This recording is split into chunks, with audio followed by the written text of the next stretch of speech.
Alors maintenant, voyons comment est-ce que vous pouvez utiliser ce principe de cohérence pour booster vos conversions très concrètement. La première chose que vous pouvez faire, c'est de décomposer votre objectif en une série de petites actions. Un excellent exemple donné par Cialdini vient d'un milieu qui n'a rien à voir avec le marketing, c'est la guerre de Corée au début des années 50. Pendant la guerre de Corée, les Chinois étaient extrêmement efficaces pour pousser les prisonniers de guerre américains à dénoncer leurs collègues. Par exemple, dans un camp de prisonniers, comment pousser un prisonnier à dénoncer une tentative d'évasion, par exemple. Il s'avère que les camps de prisonniers gérés par les Chinois avaient un pourcentage relativement important de prisonniers de guerre américains qui acceptaient de collaborer contre leurs collègues. Et pourtant, pendant la même guerre, les camps de prisonniers gérés par les Coréens du Nord, qui utilisaient une certaine brutalité pour arracher des confessions, se révélaient très inefficaces pour générer des collaborateurs. Et même les Allemands, pendant la Seconde Guerre mondiale, avaient eu très peu de succès et les prisonniers de guerre américains avaient donné très peu d'informations pendant ce conflit. Alors, quelles sont les techniques spéciales que les Chinois ont utilisées, que les Coréens et les Allemands ne connaissaient pas? Cette technique, vous l'aurez deviné, c'est le principe de cohérence. Et plus précisément, c'est le fait de décomposer votre objectif en une série de petites actions pour pousser votre cible à prendre l'action finale. En l'occurrence, l'objectif final, c'était de pousser un prisonnier américain à collaborer avec les autorités du camp de prisonniers et à dénoncer ses camarades. Le problème, évidemment, c'est que les prisonniers américains sont des soldats qui sont bien entraînés, qui sont patriotes, qui sont résistants dans une certaine mesure à la violence et à la torture. Et on l'a vu avec l'exemple des Coréens, la violence et la torture n'étaient pas particulièrement efficaces. L'image interne du soldat américain, c'est de se dire « je suis un patriote et je ne trahirai jamais mon pays et mes camarades, plutôt mourir ». Face à ce problème, les Chinois avaient une compréhension intuitive de cette psychologie. Leur solution était de décomposer cette action finale souhaitée en une série de petits engagements de façon à ce que chaque engagement apparaisse individuellement mineur. Donc pour amener un prisonnier américain à collaborer, vous pourriez commencer par lui demander de répéter une phrase du type « Les États-Unis ne sont pas parfaits ». Dans un pays communiste, le chômage n'est pas un problème. En soi, répéter ces phrases ne semble pas une trahison. Tout le monde sait qu'elles sont vraies. Le soldat américain peut donc se sentir confortable à répéter ces phrases. Mais après ça, l'interrogateur va essayer de pousser les choses un peu plus loin.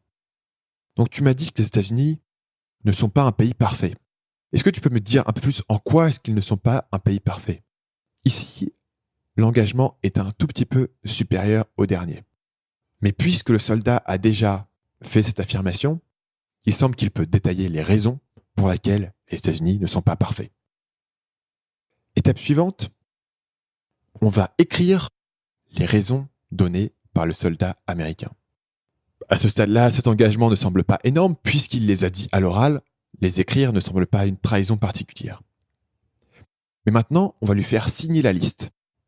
Et tout d'un coup, les imperfections citées par le soldat américain vont rentrer dans son identité.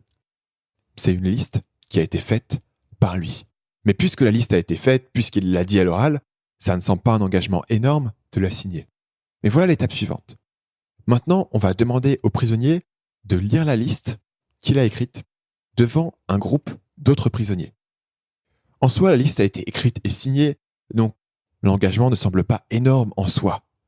Mais pourtant, on va renforcer dans l'identité de ce prisonnier le fait qu'il est un collaborateur, il est un traître. L'étape suivante, on va lui demander d'écrire un essai qui va creuser les idées en question. À ce stade, le prisonnier a déjà été trop loin. Il a déjà accepté de lister un certain nombre d'imperfections, d'écrire une liste, de la signer et de la dire devant un groupe de prisonniers. Et donc, écrire un texte qui détaille les raisons données ne semble pas un engagement énorme, ne semble pas un bond en avant trop important. Et donc, il le fait. Étape suivante, on va lire à la radio l'essai qui a été écrit par le soldat. On va mentionner son nom. Et à la radio, ce qui est intéressant, c'est que non seulement tous les gens qui sont dans ce camp de prisonniers vont entendre le nom de ce soldat avec son texte, mais aussi les prisonniers qui sont dans d'autres camps et aussi les forces américaines vont pouvoir capter ces stations de radio et vont pouvoir entendre le nom de ce soldat en conjonction avec le texte qu'il a écrit qui critique les États-Unis. À ce stade, le soldat, en faisant de toutes petites étapes, a été trop loin. Il a écrit un texte et il a signé un texte qui a été lu à la radio du régime coréen et que tous les soldats américains qui l'entourent ont pu entendre. Et c'est à ce stade que le soldat est tellement engagé dans le process que potentiellement il commence à être rejeté par les autres soldats. Il commence à être traité comme un traître. Et donc, son identité commence à se transformer par le principe dont on a parlé tout à l'heure de la dissonance cognitive. Bah tiens, j'ai quand même écrit ce texte qui critique les États-Unis, j'ai quand même collaboré avec ces Coréens.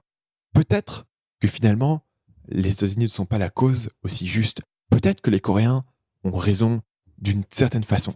Peut-être que ce n'est pas si grave si je leur révèle, en échange de certains avantages, tel ou tel plan de mes camarades qui tentent de s'échapper du camp.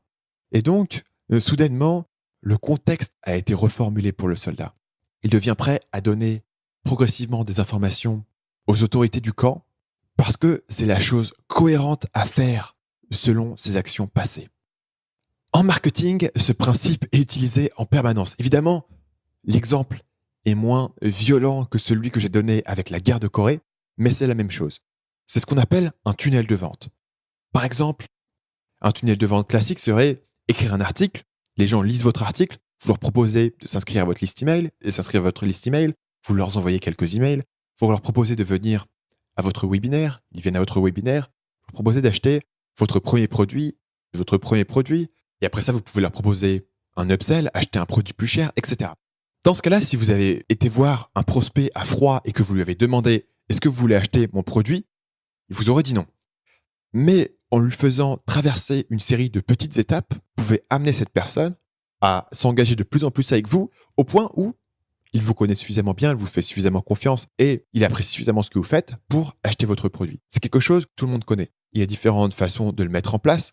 Pour du logiciel, souvent, ce qu'on va faire, c'est qu'on va faire un essai gratuit. L'essai gratuit, ça vous permet de faire le premier engagement, un engagement qui est minime puisque vous ne dépensez rien, mais graduellement, au fur et à mesure de l'utilisation du logiciel, vous allez y prendre habitude, vous allez rester cohérent avec vos actions, et quand vient le moment où votre essai se termine, vous avez des chances, si vous utilisez le logiciel, de vous inscrire. Ce principe est même utilisé par des produits gratuits. Si vous voyez le produit qui est Facebook, la première fois que vous êtes inscrit sur Facebook, vous ne pensez pas que vous alliez y passer des heures et des heures et des heures de votre vie. Vous aviez un objectif simple, vous connecter avec tel ami, pouvoir simplifier tel ou tel aspect de votre vie, etc. On vous attire avec un engagement minime, donnez votre nom, votre email, votre âge, peut-être une photo, c'est tout ce qu'on vous demande. Mais au fur et à mesure que votre engagement augmente, vous devenez une personne qui utilise Facebook. Votre identité change en passant chaque jour un peu de temps sur Facebook. Et donc, Facebook devient de plus en plus justifié à vous demander de plus en plus d'informations. Si le premier jour, on vous avait demandé l'ensemble des informations, vous auriez été repoussé. Mais le fait que cet engagement soit fait au fur et à mesure, grâce au principe de cohérence, vous persuade d'aller jusqu'au bout. Ce principe s'applique même en termes de web design. Si vous voulez créer un formulaire, la façon la plus efficace de créer un formulaire, c'est toujours de commencer par le champ le plus facile à remplir. Par exemple, vous pouvez assez facilement retrouver une étude de cas menée par le site Conversion Excel qui montre que simplement en inversant l'ordre des champs sur un formulaire et en mettant le champ le plus facile au départ, en l'occurrence une question à choix multiple, êtes-vous un homme ou une femme, quelque chose qui est très facile à répondre, vous allez pousser un maximum de gens à commencer à remplir le formulaire. Et puisqu'ils ont commencé, ils pourraient aussi bien finir. Alors que si vous aviez commencé par le champ le plus compliqué, du type rentrer votre carte bleue, moins de gens vont commencer et donc moins de gens vont finir. Et dans l'étude de cas que j'ai mentionnée, le simple fait de permuter les champs sur un même formulaire ont permis d'augmenter le taux de conversion de 44,7%, ce qui est évidemment un résultat énorme pour un changement aussi simple. Pour appliquer le principe de cohérence en web design et sur les formulaires, vous pouvez aller encore plus loin, c'est de décomposer un formulaire en plusieurs étapes. Au lieu de mettre un formulaire avec 15 champs, mettez un formulaire avec 2 champs, prénom et email, et demandez aux gens de cliquer sur le bouton suivant. Au moment où les gens ont rempli ces 2 champs, ont cliqué sur le bouton suivant, ils ont commencé à remplir le formulaire. Et maintenant, le principe de cohérence les pousse à remplir le reste du formulaire. Et tous ces gens qui n'auraient jamais rempli un formulaire à 15 étapes, s'ils avaient vu directement les 15 étapes, vont remplir les 2 étapes, puis 5 étapes, puis 8 étapes restantes, et ils vont finir par remplir le formulaire parce que vous les avez attirés avec un engagement progressif. Bien sûr, en bonus, le fait d'utiliser cette tactique vous permet de mener des campagnes d'abandon de panier, puisque après la première étape, vous avez reçu l'email de votre prospect. S'il abandonne à cette étape, vous pouvez le relancer par email. Les campagnes d'abandon de panier de cette façon sont extrêmement efficaces, en particulier pour les sites de e-commerce. Si c'est quelque chose que vous n'avez pas en place sur votre site de e-commerce, je vous conseille très fortement de réfléchir à un système de ce type-là. Une des meilleures mises en application que j'ai vues de ce principe-là en termes de formulaire est sur le site eHarmony. Donc eHarmony, c'est un site de rencontre, et comme beaucoup de sites de rencontres, il a besoin de beaucoup d'informations dès le départ pour trouver les gens qui vous correspondent sur le site. Comment demander toutes ces informations à un prospect sans l'effrayer? La solution utilisée par eHarmony, c'est de mettre une première étape simple comme bonjour. La première étape, c'est « Je suis un homme ou une femme, je cherche un homme ou une femme, j'habite dans telle ville ». C'est les informations les plus basiques, vous n'avez pas besoin de réfléchir une seule seconde pour y répondre, mais une fois que vous avez rempli ces informations, ça vous prend 30 secondes, vous avez cliqué sur le bouton suivant, vous avez commencé une action. Et donc, votre principe de cohérence interne va vous pousser à remplir l'étape suivante, et puis l'étape suivante, puis l'étape suivante. Salut, c'est Stan, j'espère que vous avez apprécié cet extrait du podcast Marketing Mania. Bien sûr, vous pouvez retrouver l'ensemble des épisodes du podcast, y compris les instructions sur comment vous abonner sur l'application Apple Podcast ou sur votre téléphone Android en vous rendant sur mon site à l'adresse marketingmania.fr/podcast. Je vous ai mis le lien dans la description de cette vidéo.